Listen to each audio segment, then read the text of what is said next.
La Voz del Derecho presenta Foro Penal. Conduce Sergio Reyes Blanco. Una presentación de La Voz del Derecho.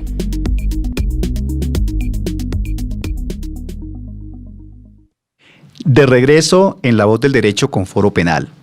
Hoy, para seguir dialogando sobre temas de actualidad y relacionados con el derecho, y particularmente con el derecho penal, nos acompañan, como es de costumbre, el doctor Daniel Largacha Torres, el doctor Daniel Taboada y la doctora Carolina Gutiérrez de Piñeres. Quien les habla, Sergio Reyes Blanco. Vamos a hablar de algo que en estos días ha generado muchas reacciones y son las medidas adoptadas en El Salvador por el presidente Bukele, que han venido generando posiciones en contra, posiciones a favor, y que de una u otra forma nos ponen a pensar sobre si medidas tan fuertes, si medidas tan extremas, si medidas tan imponentes e imperativas, y que de pronto para algunos, sobre todo para quienes están en el tema de la defensa de los derechos humanos, pueden tornarse violatorias de los mismos, sería importante o sería necesario ver si ese tipo de medidas tendrían aplicación o cabida en los actuales momentos que vive nuestra Colombia. ¿Y por qué pensar en ello? Estamos y hemos venido dialogando en este programa también sobre el proyecto de reforma que presentó el gobierno al Congreso precisamente para modificar algunas medidas o algunas normas propias del sistema penitenciario, de la Ley 65 de 1993, para humanizar las cárceles. El proyecto se llama de humanización. Y al ver este tipo de medidas y al analizar la situación colombiana, en donde la criminalidad ha venido creciendo de manera bastante preocupante, en donde hemos sido testigos de varios fenómenos, no solamente el que ha generado la inmigración de cierta manera, porque una inmigración no controlada pues da lugar precisamente a que se aumenten los hurtos, a que se aumente la inseguridad, a que se aumente de una u otra manera la convivencia. Pues también otros factores han generado el incremento de la inseguridad en las grandes capitales como Bogotá, como Cali, como Medellín, como Barranquilla, Bucaramanga. Se ha venido viendo y evidenciando cómo el hurto a restaurantes, el acecho en el transporte público, el asalto callejero, viene en un incremento bastante preocupante, y también el crimen organizado, el sicariato. Precisamente hoy en Bogotá escuchábamos en la mañana cómo volvían a presentarse hechos de sicariato, y así en muchas partes del país, en Santander en estos días también, en Bucaramanga el fin de semana.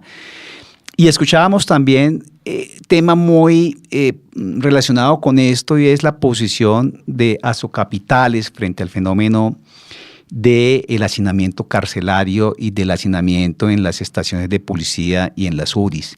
Entonces, el tomar medidas drásticas, de qué manera, como las que ha tomado el presidente Nayib Bukele en El Salvador, de qué manera serían aceptables en nuestro medio.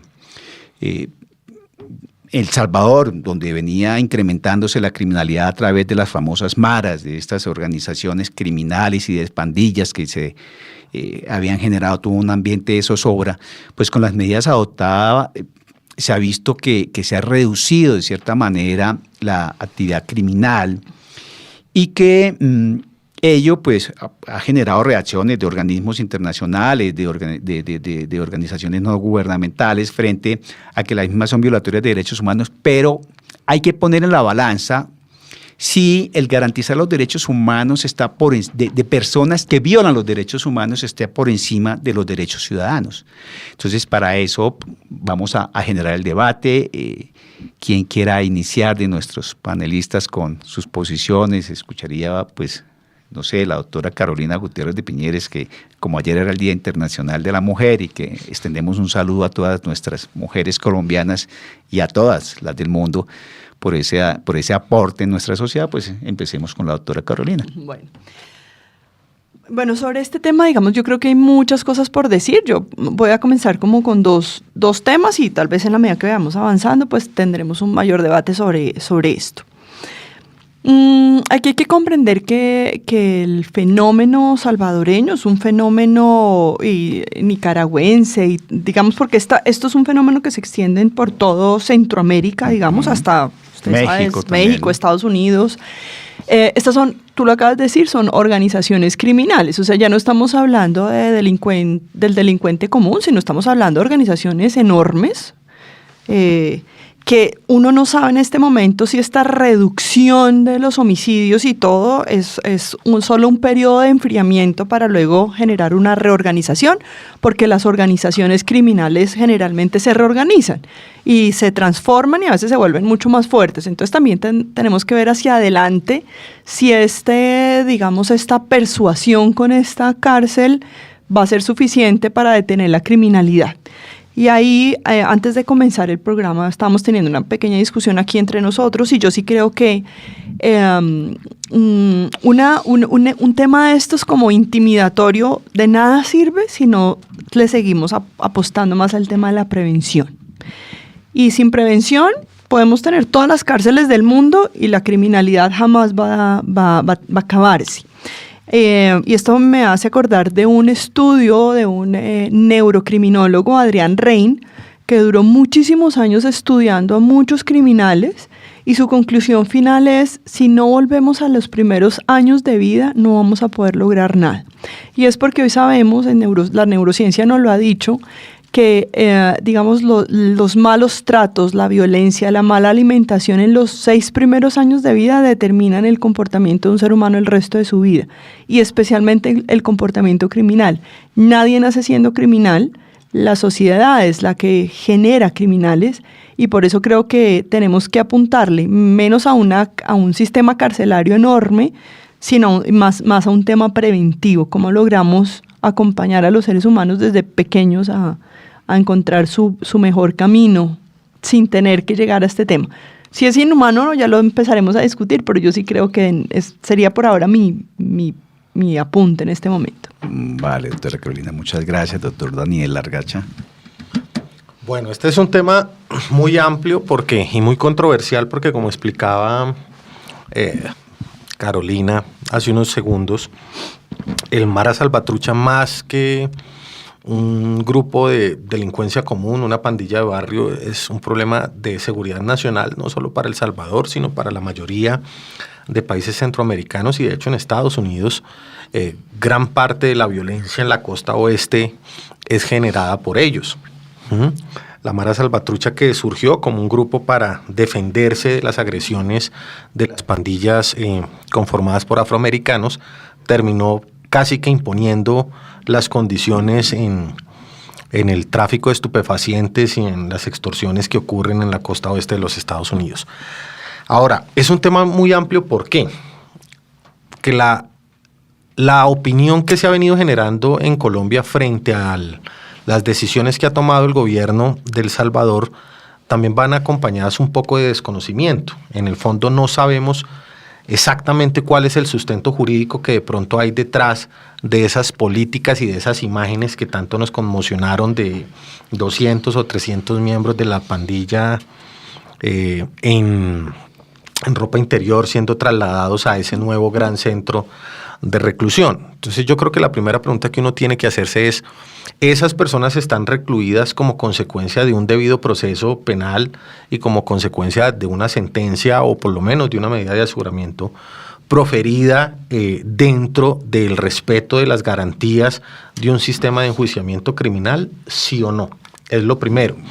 Lo que se ha podido observar es que hay un estado de excepción que ha llevado a la detención de fácilmente 20.000 o 30.000 miembros de esas pandillas, situación que en principio sí puede levantar cierto, por lo menos inquietud. ¿Cuál es o qué tanto están cediendo las garantías de estas personas a ese estado de excepción, y si los tribunales que están profiriendo esas medidas son los habituales, ¿no? Principio del juez natural, o son tribunales que han sido creados dentro de un estado de excepción. Esto, más que para hacer una crítica, simplemente llamando a que tenemos que partir de ese conocimiento para poder opinar. Segundo, ¿en qué condiciones están esas personas recluidas? La foto es impactante, pero la foto para mí es más un tema propagandístico, que él está buscando mostrar mano dura, pero de por sí la foto no permite concluir que haya o no haya abusos o violaciones a los derechos de esos reclusos en los centros de reclusión. De hecho, pues si uno mira esa foto y mira las fotos aquí en las estaciones de policía, yo creo que por lo menos esos muchachos en El Salvador, esos presos están en condiciones de limpieza y de higiene. Acá hay unas fotos peores, sí, lamentables. O sea, yo creo que nosotros, opinando de lo que ocurre en El Salvador, y nuestros cárceles y centros de policía son o iguales o peores. Exacto. Entonces, creo que eso también hay que conocerlo. A mí me preocupan algunas declaraciones del presidente Bukele cuando manifiesta que los tiene como un gran logro en unas condiciones de hacinamiento, sin colchoneta, que no les va a dar un arroz. Pues yo creo que eso sí ya rayaría en un desconocimiento de las garantías fundamentales de quien está recluido. Sin entrar a hablar de la finalidad del derecho penal, y si vamos a hacer énfasis en una prevención o en una resocialización, pero esas manifestaciones son cuestionables, porque independientemente de que una persona esté privada de la libertad, pues lo cierto es que se le debe garantizar su alimentación, punto. De pronto más adelante en el programa hablamos de qué opinamos de esa política criminal y de los efectos que ha tenido en países europeos o en los Estados Unidos o en China. Y tercero, que también ya un poco ligado a eso, que valdría la pena conocerlo, es qué dice la Constitución Política de El Salvador frente a esa, y el Código Penal frente al fin de la pena. Hace un énfasis en la prevención general, hace un énfasis en la prevención especial, hace un énfasis en la resocialización, para terminar de cerrar esa discusión. Yo creo que hay un poco de, todos estamos opinando en este país sobre unas imágenes y sobre ciertas declaraciones, pero yo creo que eso requiere un mayor estudio en ese sentido para dar esa opinión, porque lo cierto es, pueden bajar las tasas de homicidio, como decía Carolina, pueden bajar los índices de criminalidad, pero puede estar existiendo una reestructuración de esos grupos criminales. Yo siento que él está aplicando un poco la política carcelaria de los Estados Unidos. Me parece que es el ejemplo que está tomando, que es de sacar al delincuente peligroso de circulación. Neutralizarlo. Sí, un poco una consecuencia de lo que en los 80s con Ronald Reagan fue en los Estados Unidos, el 3 strikes and you're out. Sí, saque de circulación a esa persona. Que con las cifras de encarcelamiento que hay en Estados Unidos, pues uno puede decir que de alguna manera puede haber cierto fracaso de esa política, pero pues lo dejamos ahí para más adelante. Perfecto, doctor Daniel Tabada. Bueno, no, el tema que yo he observado es que políticamente las medidas tomadas por el presidente Bukele en El Salvador tienen un cierto eco en nuestra ciudadanía. Pues a nadie, ninguna sociedad en el mundo se encuentra contenta pues con los altos niveles de inseguridad y de criminalidad que haya. Y en Colombia vemos que este es un fenómeno que ha venido en crecimiento en los últimos años por situaciones migratorias, situaciones de hambre, de pobreza, de desigualdad, cualquiera que sean, pero hemos observado cómo la criminalidad ha aumentado, y no solo la criminalidad, sino la escala en la criminalidad. O sea, es que ya para robar, primero le pegan un tiro a una persona y luego la roban. Entonces, digamos que ese impacto social ha hecho que el discurso de mano dura, de inoculizar al delincuente, haya calado y haya esa voz de auxilio venga en auge. Sin embargo, desde mi punto de vista, como abogado, ya digamos, no entendiendo la aceptación política que hayan tenido estas medidas, sino como abogado, pienso que es absolutamente inadmisible un sistema penitenciario de esas magnitudes, en las medidas en que, en primer lugar, no se encuentran acordes con la Constitución Política de Colombia, nuestro Código Penal y pues todos los tratados internacionales suscritos y ratificados por nuestro país. En segundo lugar, porque si bien observamos que existe una reducción en la tasa de homicidios absolutamente significante en el gobierno de Bukele, no sabemos a costa de qué garantías de cuántos inocentes eso se venga presentando. Entonces, digamos que se observa un poco, y así lo interpreto yo desde cuando estudiamos nosotros la escuela positivista italiana, donde veíamos que la persona que tenía ciertas características fisiológicas o de comportamiento per se, ya se le consideraba como una persona catalogada como un delincuente. En este caso, pues yo no desconozco el fenómeno criminal de las pandillas, es absolutamente desmedido, pero el hecho de una gran encarcelación y detención de miles y miles de ciudadanos, no conocemos, por lo menos yo no conozco, y pues no creo que en Colombia conozcamos cómo se han dado esos procedimientos.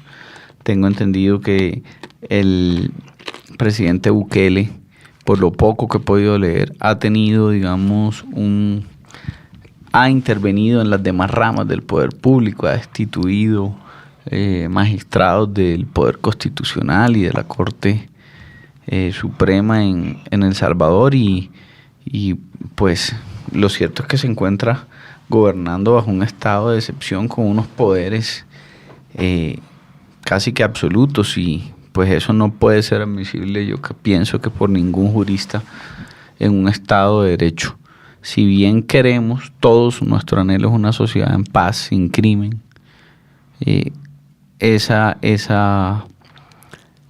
ese costo no puede ser en desmedro de las garantías constitucionales y procesales de una persona que sea sometida a un procedimiento criminal objetivo, justo, transparente.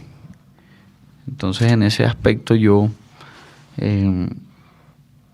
creo que no es la política, por lo menos adecuada. Penitenciariamente, tampoco estoy de acuerdo con que se amenace a los reclusos con que los familiares tengan que pagar por su manutención, que les va a suspender el pollo y el arroz solamente una comida al día. Digamos que esas cosas estoy absolutamente en contra de ellas. Veo que lo único rescatable del sistema de Bukele, hasta donde veo, es la modernización en la infraestructura. Uno ve unas cárceles absolutamente limpias, organizadas, con un personal calificado, y eso pues sí me parece, digamos que... Pues visualmente están más limpias que las de acá. Sí, sí. Claro. Y ha anunciado la construcción de un nuevo centro con capacidad para 20.000 personas, y pues en este momento hay 6.000 pandilleros de estas maras privados de la libertad. Pero más allá de hacer la reflexión sobre si se están violando garantías fundamentales o no, porque no sabemos cómo ha sido el procedimiento de su judicialización, de su internación, si se ha hecho de conformidad con los estándares internacionales en el debido proceso, que se deben estar consignados en el Código Penal de El Salvador, etcétera, etcétera. Lo cierto es que esta medida, que estas políticas y que estas decisiones de carácter autoritario, de carácter fuerte, pues han tenido ese gran impacto. Colombia es una sociedad que no está lejos de encontrarse en una situación en donde la sociedad reclama medidas por parte del Estado, en donde la sociedad reclama mano fuerte por parte del Estado.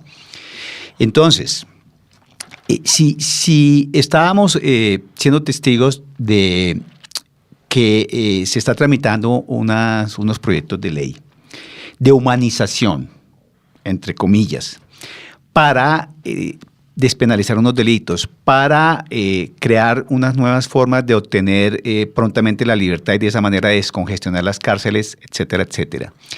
Y a su vez, se está viendo cómo el gobierno en un momento quiso presentar en ese proyecto de negociación con las bandas criminales para el sometimiento de las mismas, una serie de medidas que van de pronto en contravía de lo que la misma sociedad quiere en este momento, que es mano dura con la delincuencia, mano dura con la criminalidad. Un proyecto de ley de paz total que obviamente lo que hace es ajustarse a un modelo que venía en desarrollo, pero frente a la realidad que vivimos cada día, pues la sociedad quiere resultados. Y en lo que uno advierte en los proyectos de gobierno es todo lo contrario a lo que la sociedad está reclamando. Entonces, ¿de qué manera medidas como estas, que pueden sonar violatorias de los derechos humanos, que pueden sonar autoritarias, que pueden sonar el calificativo que queramos buscar, pues se ajustaría, porque para quien defiende los derechos humanos, el hecho de tener a 6.000 personas capturadas en condiciones, vemos las imágenes que salen es como si estuvieran en calzoncillos, pues dice, pues no son las condiciones dignas. Pero sí, decía el doctor Daniel Largacha, vemos que están en mejores condiciones que los que están en nuestras cárceles, y puede ser muy cierto, porque nosotros vemos en las cárceles colombianas, en las penitenciarías colombianas, el hacinamiento, las condiciones paupérrimas, cómo se comercializa el interior de las cárceles, cómo para obtener un camarote hay que pagar, para obtener para poder obtener jabón y agua hay que pagar, cómo se comercia para poder tener un cupo en cárceles de mejor condición. Entonces, digamos que nuestro modelo no está lejos de ser también violatorio de garantías y de derechos, porque toda persona que es privada de la libertad, el Estado tiene una obligación con esa persona y no puede dejarla al vaivén, y que quien tenga recursos y posibilidades y forma de acceder a mejores condiciones dentro de un penal los tenga y el otro no. Entonces eso tampoco es que estemos en un modelo óptimo. Entonces, la mano dura muchas veces es necesaria, las medidas fuertes son necesarias, y yo creo que Colombia está pasando por un momento en donde se requieren medidas que sean ejemplarizantes y en las cuales la sociedad pueda encontrar el resultado de un anhelo hacia la búsqueda de una convivencia mucho más pacífica. Porque cuando entramos en modelos como los que pronto se están tramitando, pues muy posiblemente la respuesta y el resultado va a ser todo el contrario al que la sociedad está reclamando. Entonces ahí donde está el peligro. Entonces, ¿de qué manera pudiésemos encontrar afinidad con medidas de este carácter? Por ejemplo, en la posguerra, en la Segunda Guerra Mundial, todas las medidas que se adoptaron en Alemania son muy similares, de pronto con las que se están adoptando en El Salvador frente los estados excepcionales no van en contravía del Estado de Derecho, forman parte del mismo Estado de Derecho, porque la misma Constitución prevé la posibilidad de los estados excepcionales y se aplican precisamente cuando se requiere y cuando hay alteraciones que hacen necesario que se apliquen los mismos. Nosotros no estamos pasando por un buen momento. No estamos lejos de tener que de pronto encontrar caminos mucho más efectivos, mucho más que den mejor resultado que medidas garantistas que pueden acomodarse a los estándares internacionales o a los estándares europeos, pero en Europa tenemos unas sociedades completamente diferentes a las que tenemos en América Latina. Entonces, muchas veces nosotros no podemos decir adoptemos estas medidas en América Latina porque nuestras realidades son completamente diferentes. Entonces, ¿desde qué punto de vista podríamos pensar en la viabilidad de que en Colombia se adoptaran medidas similares o parecidas para poder contrarrestar esa violencia que viene creciendo? Es decir, con las bandas criminales tenemos que negociar, tenemos que entregarles el Estado, tenemos que darles beneficios, porque el Estado es incapaz de enfrentarlas, porque el Estado es incapaz de perseguirlas, porque el Estado es incapaz de judicializarlas. Entonces, yo creo que ahí estamos en una paradoja bastante preocupante. ¿Quién quiere el uso de la palabra? Doctor Daniel, lo veo como con intención de... No, yo solamente pues pienso que yo sí, pues por la formación que nos dan en la universidad y la experiencia y como abogado defensor estoy totalmente en contra del derecho penal eficientista o que el derecho penal sea un instrumento para enviar un mensaje a la sociedad. Esa no es la función del derecho penal. La función del derecho penal principal, según mi concepción, es proteger al ciudadano frente al poder punitivo del Estado, brindarle garantías al ciudadano de que va a tener un proceso justo, adecuado, que no va a ser arbitrario. Pero frente al ciudadano infractor y frente al ciudadano víctima o frente a la sociedad misma, ¿qué función cumple el derecho penal? Pero es que eso es un tema diferente, eso es un tema de educación, eso es un tema de medios económicos, es un tema de oportunidad al acceso laboral, de múltiples factores diferentes al derecho penal. El derecho penal no puede solucionar los problemas sociales de una sociedad. El derecho penal no está estructurado para eso. Y no, en eso estamos de acuerdo, pero es que o sea, miremos cuál es la efectividad de medidas fuertes. Yo sé la posición de doctor Daniel Tobada frente a la concepción para qué está el derecho penal frente al garantismo que debe tenerse ante la persona que está siendo procesada. Pero yo quiero que miremos es la problemática que se ha generado en torno al incremento de una criminalidad que ha crecido de manera desbordada y que ya la sociedad va a terminar tomando justicia por mano propia, va a terminar diciendo no confío en el Estado, no confío en el sistema judicial, no confío en el sistema penal. Entonces, ¿qué va a terminar pasando en Colombia si seguimos así? Pues que los ciudadanos vamos a tener que recurrir a armarnos, a defender nuestro patrimonio, a defender nuestra integridad, porque el Estado no está respondiendo con esa obligación que tiene desde el punto de vista constitucional. Es un fin del Estado, un fin esencial del Estado, defender la seguridad de la ciudadanía, garantizar la convivencia pacífica. Y si el Estado no genera instrumentos en donde pueda cumplir con esa finalidad para que la sociedad esté tranquila y esté confiada en que el sistema funciona, pues entonces vamos a tener un problema mucho más grave.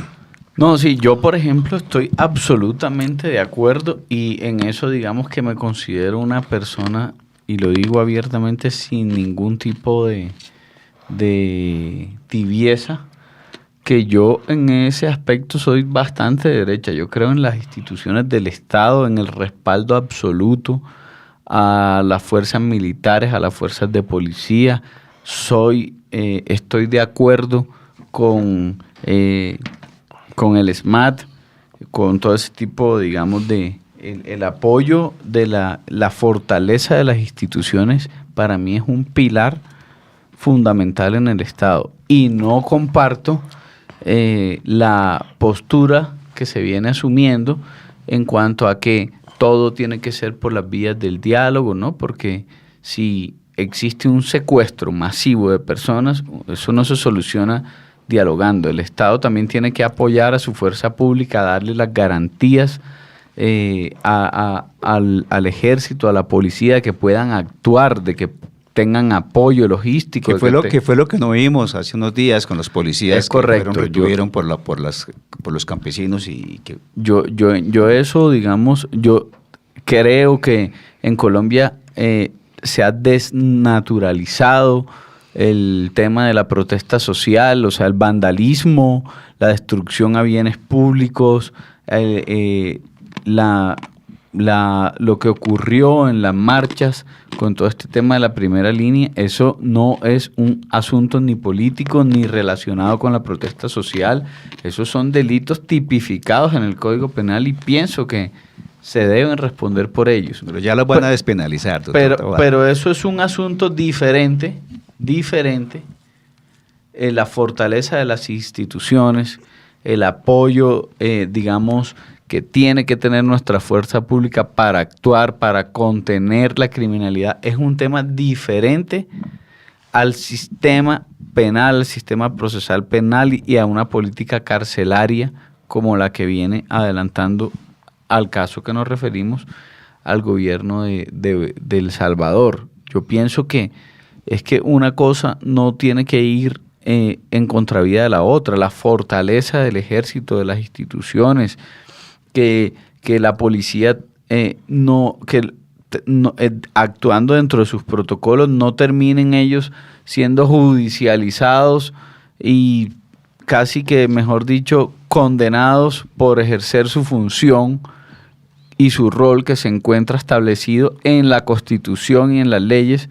Es un tema diferente a establecer una política penitenciaria, una política carcelaria, una política de mano dura con relación al derecho penal, donde lo que observamos o lo que podemos observar es que existen detenciones de ciudadanos y privación de la libertad sin ningún tipo de procedimiento, por simple sospechas. No se somete, digamos, a una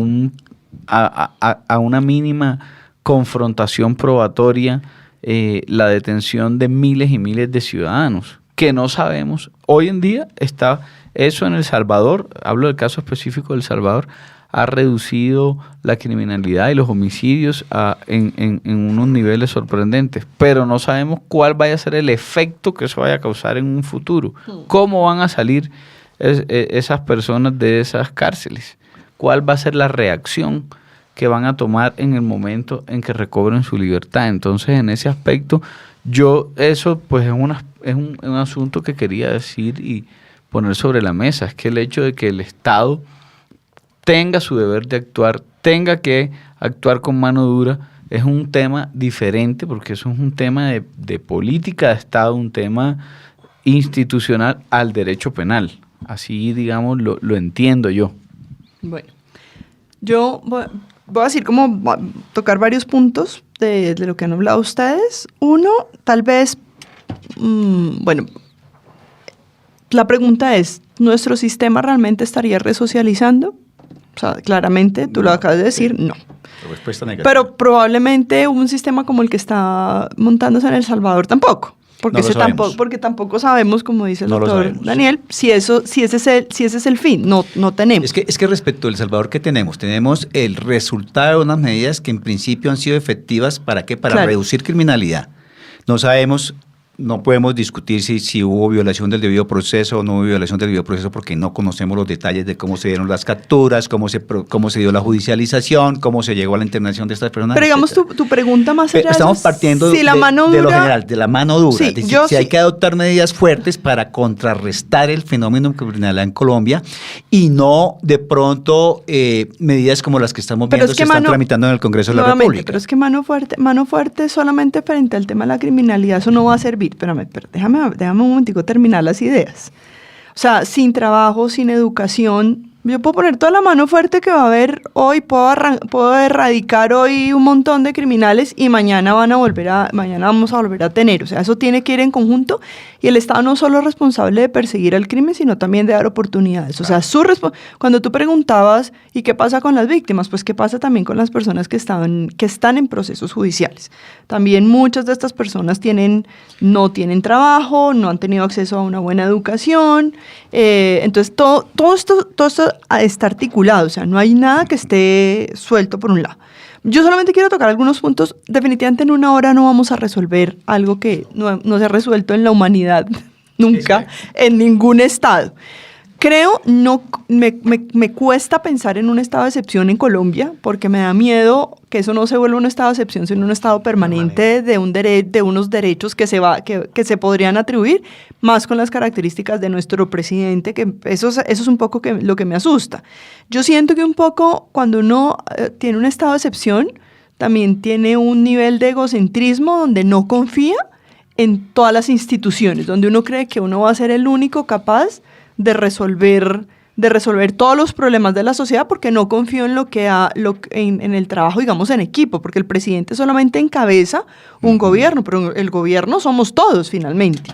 Entonces me preocupa un poco pensar que una persona es capaz de resolver todos los problemas de la humanidad, y además pensemos que Bukele también tiene un tema, y es que le encantan los medios los medios. Entonces él está controlando con TikTok, con Instagram, con demás, toda la información a la que estamos teniendo acceso. Entonces siento que no nos deberíamos entrar tanto allá y mirar un poco lo que está pasando. Perdón, acá. hago un paréntesis así. Una de las medidas del estado de excepción que aplica Bukele es precisamente el de impedir que los medios informen sobre las maras. Pero eso tiene una razón de ser. Digamos que eso ha pasado en muchos momentos de la historia. En el nazismo pasó cuando se impidió hacer publicidad de la esvástica, de las políticas nazis, etcétera, etcétera. Porque con eso se busca también reducir, porque en una sociedad como la actual que tenemos tan mediática, la información muchas veces genera también esos efectos de que si hay algo que se está transmitiendo constantemente, información sobre algo que es negativo, termine generando más apoyo a eso que es negativo. Claro, no. Entonces, Por eso te digo, eso razón. Sí, me voy a, digamos, ¿qué ha hecho él? Sí. O sea, pensemos un poco que lo que vemos ahorita es lo que él permite que veamos. Entonces realmente no tenemos ni idea y si no llega a fallar, y si no, él dice que se ha disminuido la criminalidad, tampoco sabemos, porque también puede ser una información que esté controlada. ¿Qué nos está pasando a nosotros? Yo creo que pensar en importar algo como eso, pues yo siento que necesitamos es pensar en qué es lo que estamos viviendo como sociedad y qué es lo que necesitamos como sociedad. Que además, porque en Colombia, o sea, estamos hablando mucho de bandas y organizaciones, pero en realidad uno de los mayores índices de criminalidad en Colombia, y yo quiero insistir en algo que dije desde el principio, lo dijo también el doctor Daniel Largacha, es el tema de la delincuencia común. Nosotros tenemos un nivel de delincuencia común altísimo, que a nivel penal, perdón por ahí sí me meto, pero los delitos de la delincuencia común son delitos que no tienen una pena muy alta. Entonces, pues de nada me sirve mano dura coger a todos los ladrones de la calle, meterlos a la cárcel para que en un año estén afuera con un sistema que no resocializa. Entonces, pues eso se vuelve un círculo ahí que no va a tener en realidad ningún sentido a largo plazo. En las grandes capitales el problema no es como nosotros no tenemos maras, tenemos mucha delincuencia común, derivada muchas veces de situaciones de pobreza. Yo no quiero tampoco justificar la delincuencia, pero sí tenemos un Estado que nos falta más organización estatal. No, y delincuencia organizada también tenemos bastante. Es que nosotros tenemos, el problema es que en Colombia tenemos de todo. Tenemos paramilitarismo, guerrilla, delincuencia organizada, o sea, nosotros tenemos demasiados frentes, o sea, demasiados fuentes de violencia. Sí. No hablemos de criminalidad, de violencia para atacar. Factores generadores de demasiados. Violencia. Doctor Daniel. Ya me dejaron sin tiempo casi. Pero no, yo creo que, como decía Carolina, de hecho yo creo que el programa siguiente podríamos y deberíamos continuar hablando de esto, porque es que esto es muy extenso. Esto tiene implicaciones de todo tipo. Por eso en los programas anteriores hemos celebrado que hay un proyecto de política criminal enfocado a por lo menos a observar y analizar el problema desde un punto de vista más amplio que simplemente el derecho penal como tal. Ahora, lo cierto es que creo que ninguno de los dos escenarios independientemente ha funcionado. Nosotros estamos, y Bukele, digamos, nosotros estamos repitiendo algo que sucedió en nuestro vecino del norte 20 o 30 años atrás, ¿sí? En los 60s, con el movimiento hippie, en Estados Unidos se puso de moda el probation y el parole y la resocialización, y vamos a curarlos a todos y que todos se reinserten en la sociedad, y etcétera, etcétera, y pues no funcionó. La tasa de criminalidad continuó creciendo. Llegó Ronald Reagan y dijo: vamos a voltear esto y vamos a traer aquí 3 strikes y estás fuera, vamos a traer mandatory sentencing guidelines, mandatory mínima, o sea, mínimo un tiempo de cárcel, no sé qué, penas duras, aumentamos las penas, sacamos de circulación a los vendidos, y pues tampoco funcionó. Ellos hoy en día han venido también tratando de mezclar un poquito eso, porque es que también cada delincuente condenado, porque no vamos a hablar de un derecho penal de autor, es un mundo aparte. Y la solución probablemente para cada persona puede ser distinta. Hay gente que se puede resocializar. Hay gente que a veces pues no. ¿Sí me entiendes? Entonces, pero eso implica una gran organización estatal y un tratamiento penitenciario que no sea solamente jurídico, sino también sociológico, psicológico, psiquiátrico y también temas de prevención temprana, ¿sí? Claro que yo creo que debe existir una mano fuerte para combatir el crimen. Eso es evidente porque si no va a generar un caos, ¿sí? De alguna manera el derecho penal de esa manera ejerce un control social. Pero lo cierto es que la solución no simplemente es busquémoslos a todos y metámoslos 40 años presos a todos. Pues ¿por qué no? Porque hay distintos comportamientos que requieren distinto tratamiento. No es lo mismo un asesino serial, no es lo mismo un violador en serie, que de pronto una persona que en su vida cometió un error y se robó algo en una tienda. Entonces, hay distintos escenarios y hay que enfocarlo así. De hecho, en Estados Unidos hay voces. Christopher Slobodan, un profesor de la Universidad de Vanderbilt, tiene varias obras que les recomiendo, que habla precisamente de los problemas que ha generado en Estados Unidos ese encarcelamiento masivo. Desde el punto de vista económico, desde el punto de vista jurídico, desde el punto de vista político también, desde el punto de vista sociológico. Y también muestra cómo en países como Noruega, Finlandia, inclusive Alemania, está hoy en día haciendo ese tipo de orientación más a la resocialización y bajando las penas. Las penas en Europa rara vez superan los 20 o 30 años, contrario a lo que sucede en Estados Unidos y en China, pues para no hablar solamente de Estados Unidos. Entonces, yo creo que hay un poco de todo. El tema es demasiado amplio. Sí, evidentemente, hoy en día hay un desconcierto. La paz total, además, está cuestionada pues, con todos esos hechos políticos y mediáticos. A mí no me gusta hablar de política generalmente, sino simplemente desde el punto de vista jurídico, ¿sí? Pero un país sí puede iniciar y sí debe iniciar un proceso de paz sin perder autoridad. Eso es importante. Sin tampoco vencer al Estado de Derecho en ese proceso de negociación. Yo sí creo que hay que perseguir el delito, yo sí creo que hay que sancionarlo, ¿sí? No podemos estar levantando el acelerador a la persecución del crimen, pero yo creo que no es el escenario único, Y dos, este país a la larga también es hipócrita. Bastante. Ayer vi dos noticias que me llamaban mucho la atención, y una es el tema de Nilce López, y otro es el tema de Alberto Santofimio. Dos personas condenadas, ¿sí? Uno que ya cumplió su pena, es decir, pagó su deuda con la sociedad, y lo están fusilando por aparecer en política. Vuelvo y le digo, no me interesa ni de qué partido es, ni a qué está aspirando, ni nada. Pero si tanto defendemos desde ciertos sectores la resocialización, señor que ya pagó su pena, que no tiene ninguna inhabilidad, pues... O sea, ¿cómo cuestionamos a Bukele? Pero si acá también acá sí aplicamos otra cosa, no, acá sí queremos que lo jodan. El caso de Nilce López, una persona que lleva N años privada de la libertad, condenada, que un juez de la República por un tema de salud grave le otorga un beneficio, ¿sí? Le reconoce su libertad, que lo trae el código además, porque no es un invento para ella, ¿sí? Y también salimos a fusilar a ella y al juez.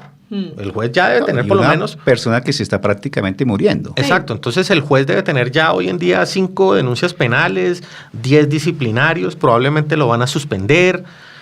Entonces, yo invito a eso, cuando hagamos, los abogados, sobre todo cuando hagamos reflexiones, hagámosla independientemente de ese tipo de criterios y de conceptos políticos, porque mira lo que pasa, linchamos a Bukele sin tener información, con una foto, puede que esté bien, puede que esté mal, puede que sea regular, ¿sí?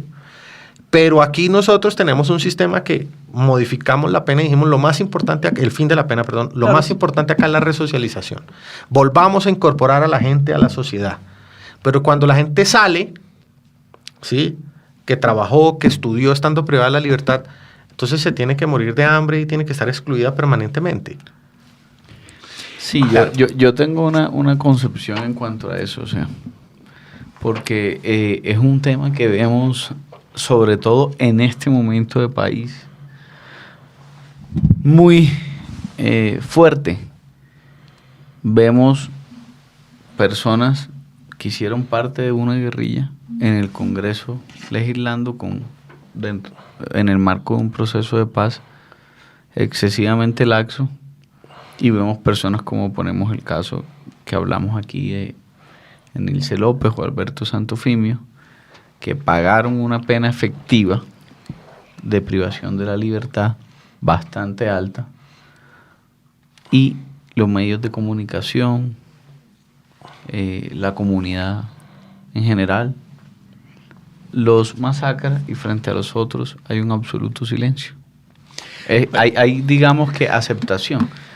Eso nos tiene que llevar a un tema que es el que yo siempre, digamos, con mis amigos abogados lo pongo de presente, y es el siguiente: todas las personas del mundo tenemos una inclinación ideológica y política, pero esa concepción o esa creencia política que nosotros tengamos, sea cual fuera, no, para quienes somos abogados, no puede estar por encima de nuestra profesión. Es decir, nuestra profesión de abogados y nuestro rol de juristas siempre tiene que primar sobre nuestra creencia política. Claro, toda actuación, toda posición y tiene que estar ajustada a derecho. No puede estar sometida a un interés político particular. Es decir, aquí hay que aplicar últimamente vemos a la muchos teoría abogados, de la justicia de John Rawls. Últimamente vemos a muchos abogados que utilizan el derecho para hacer política. Entonces entonces aplican las teorías jurídicas, aplican la dogmática, el procesal. No vayan a nombrar a ninguno. Y lo probatorio. No estoy nombrando a ninguno. Y los hay de todos los espectros. Para opinar, y opinan en todos los medios de comunicación, en Twitter, en todo el día, haciendo un activismo político, usando la herramienta jurídica y su rol de abogados. Eso, pues, a mí sí me parece, yo en eso soy aquí de la escuela del doctor Largacha, que si uno tiene que tener claro el rol que quiere en la vida. Y, por ejemplo, el rol de nuestro es ser abogados y ser juristas, por muy concepción ideológica o que uno tenga, tiene que poner siempre por encima su función y su rol de abogado, porque nosotros defendemos todo tipo de personas. Nosotros hacemos defensa de procesos, y eso habrá personas de toda clase. Entonces, digamos que eso no... Pero, doctor Daniel, frente a lo que comentaba en torno al por qué en el Congreso hay personas que llegaron por el proceso de paz y por qué Santofimio, ahí son dos circunstancias o dos situaciones que pueden discutirse, pero que son distintas. Porque, digamos, lo de los miembros de la FARC que llegaron al Congreso obedeció a un proceso de negociación. Yo particularmente siempre estuve en contra de que ellos llegaran al Congreso por muchos aspectos, porque primero no se había dado todo el proceso de verdad que tenían que presentarse ante la Jurisdicción Especial para la Paz, y segundo porque ponía en un cierto desequilibrio la legitimidad del mismo proceso. Pero ellos insistieron y así se llegó la negociación, cuando lo propio sería que hubiesen llegado personas simpatizantes de las FARC, pero que no hacían parte de su brazo armado y que no estaban procesados. Yo lo que hablo es de la indignación social. Y tenían personas de mucha capacidad y de mucha formación para poder haber representado a las FARC en el Congreso. Pero eso sería otra discusión. No nos salgamos. Sí, eso sería otra discusión. Yo creo que centrémonos en el punto en que estamos. Si es, ¿necesitamos o no necesitamos medidas fuertes? Porque es que el proyecto que está en el Congreso es todo lo contrario. El proyecto que se está discutiendo en el Congreso o que está entrando en discusión en el Congreso es un proyecto que sí tiene atractivos, pero que va en contravía de medidas fuertes. Lo que pasa Doctor Daniel. Dos minutos nomás, pa. Es que yo creo que el problema es de varias vías. Yo creo que se necesitan medidas fuertes, primero pues aparte del tema de prevención temprana, primero que todo en la persecución del delito. Porque es que la impunidad hace más daño que inclusive que una condena leve. Entonces yo creo que ese es el primer escenario. Medidas fuertes para la prevención del delito, sí.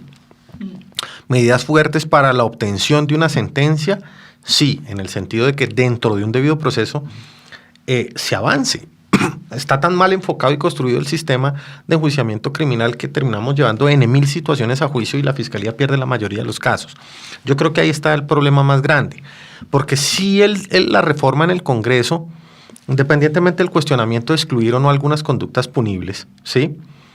El humanizar la situación, el humanizar el proceso penal no está equivocado del todo. Yo creo que se deben entender esos dos momentos, ¿sí? Nada ganamos, además, con establecer unas condenas de 60 o 70 años y unas cadenas perpetuas, si igual los procesos ni avanzan. Sí, no tendría ningún efecto, ningún resultado. Pero más que aumentar penas, más que enfocarnos en qué sería más práctico en torno a una política criminal que perfeccione el sistema penitenciario, que permita la resocialización, que allá debe apuntar siempre. Mi preocupación es cómo contrarrestamos lo que el ciudadano a pie está viviendo, y es que estás al acecho constantemente de la delincuencia y de la criminalidad. Entonces, para poderle garantizar a ese ciudadano, estas medidas que están en discusión en el Congreso no van a tener ningún efecto frente al ciudadano común, que es el que está sufriendo a diario toda la criminalidad y toda la delincuencia. Yo estoy de acuerdo con eso, pero me preocupa más mi preocupación ciudadana. Ahí lo hablo como ciudadano, no como abogado. Está encaminada es a las medidas administrativas y de política que se vienen tomando frente a el actuar de la policía, del ejército, de la fuerza pública. Ahí sí veo que existe una preocupación, porque veo que no hay política. Veo que no hay apoyo, no hay una... ¿Cómo diría yo? Respaldo institucional. No hay un respaldo institucional a la actuación real y efectiva, sino que ahora, pues, obviamente, el diálogo, los medios alternativos de resolución de conflicto, todo ese tipo de cosas son demasiado importantes, la mediación, etcétera. Pero no todos los problemas se pueden, o sea, el Estado no puede perder su capacidad de actuar porque todo se quiere resolver de manera pacífica. Existen casos donde, hombre, cogen a un policía, le echan gasolina y lo prenden vivo.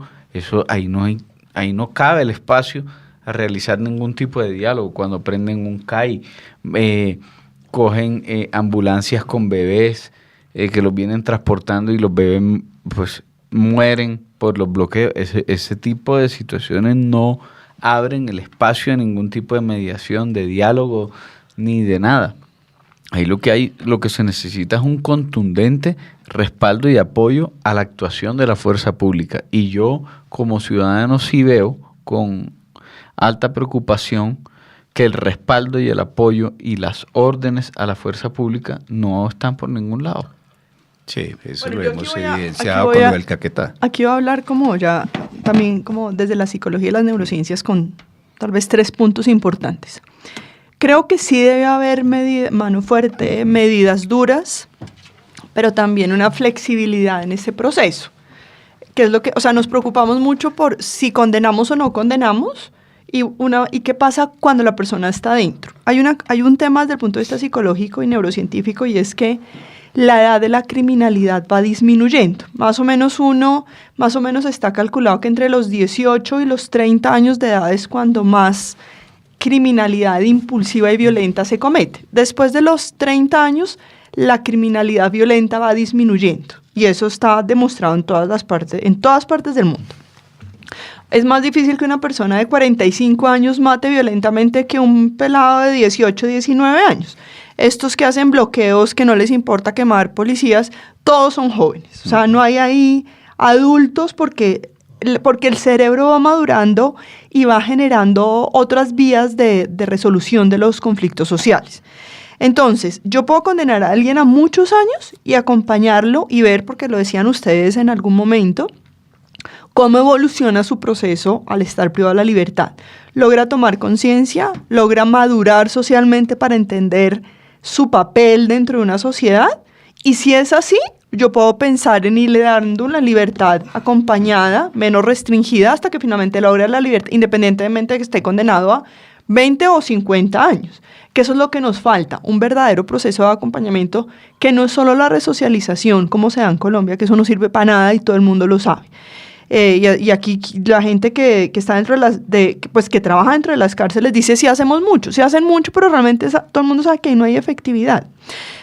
Hay muchas personas que han matado, que se les entrevista a los 40 años y dicen, si yo pudiera devolver el tiempo, no lo volvería a hacer, porque es cuando yo tomo conciencia. Entonces, de eso para mí se trata la palabra humanizar. Humanizar no es disminuir las penas, no es que no haya mano dura. Humanizar es realmente acompañar todo el proceso de resocialización, donde yo logre traer realmente de vuelta a la sociedad a las personas siendo mejores seres humanos. El que definitivamente no lo logró, no. Además, la gente que no se adapta es porque realmente tiene un trastorno mental complejo que le impide cambiar.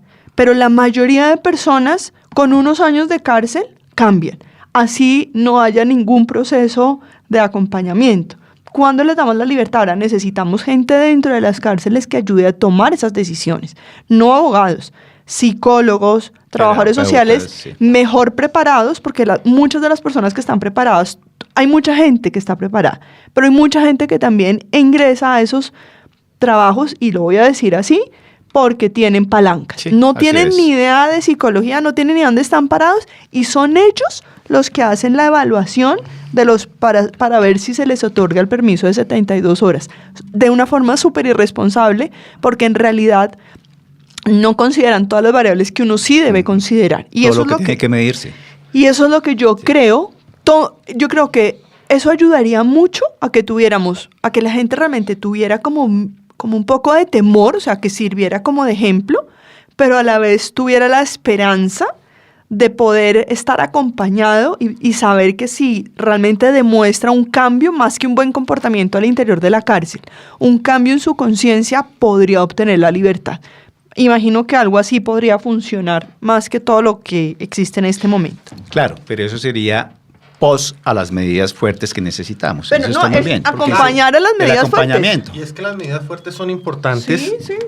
Porque además, claro, el derecho penal tiene una función primaria que es, entre comillas, proteger al delincuente, entre comillas. Sí. ¿Sí? Es decir, establecer qué derechos y cuál es el camino que hay que recorrer para afectarle su libertad. Eso está claro. Pero evidentemente el Estado tiene una obligación que no cumple, o por lo menos en la mayoría de países, a través del proceso penal, que es pensar en las víctimas. Y yo creo que lo que más afecta a la víctima es la falta de autoridad para investigar y encontrar al responsable. ¿Sí? Porque si hay una condena entre 20 o 25 años, o 30 o 35 años, sí, puede que algunas víctimas la rechacen, pero ya estamos entrando también a un terreno de retribución o de venganza, ¿sí? Pero lo cierto es que por lo menos que el Estado ejerza la autoridad, ¿qué? Sancionando al delincuente e investigándolo. Es que el tema de esos procesos de paz cuestionados, ¿sí? El tema de lo que sucede en Colombia que genera esa justicia privada es que hay impunidad. La impunidad. Más allá de que sean 80 años o 60 o 40 años, es la impunidad. Que la mayoría de casos acá terminan en la impunidad. El 70, 80%. Claro, y no solo, y porque se hace mal el trabajo. Total. Por parte del Estado. Sí, no hay una política que realmente responda a criterios de investigación serios y comprometidos que estén, digamos, conforme con la demanda que hay, porque es que hay muchísimas investigaciones que no se atienden, pero muchísimas son muchas. Pero se nos acabó el tiempo. Entonces, nos toca, como dijo el doctor Daniel, continuar en el próximo programa abordando esta temática que es bastante interesante, y vamos ahí como mirando en qué línea podemos profundizar la discusión, porque esto tiene mucho de política criminal, tiene mucho de economía, tiene mucho de varios aspectos. Entonces, por hoy vamos a cortar acá. Si alguien tenía algo con lo que quisiera cerrar en un minuto nomás, porque se nos acabó el tiempo. Doctor Daniel, ¿quiere decir algo? No. Doctor Daniel, doctora Carolina, ¿tampoco? Bueno, Dejémoslo para entonces, la próxima vez. muchísimas gracias por su compañía, por su participación, a la audiencia por seguirnos y estaremos próximamente continuando con estas discusiones. La Voz del Derecho presentó Foro Penal. Condujo Sergio Reyes Blanco. Una presentación de La Voz del Derecho.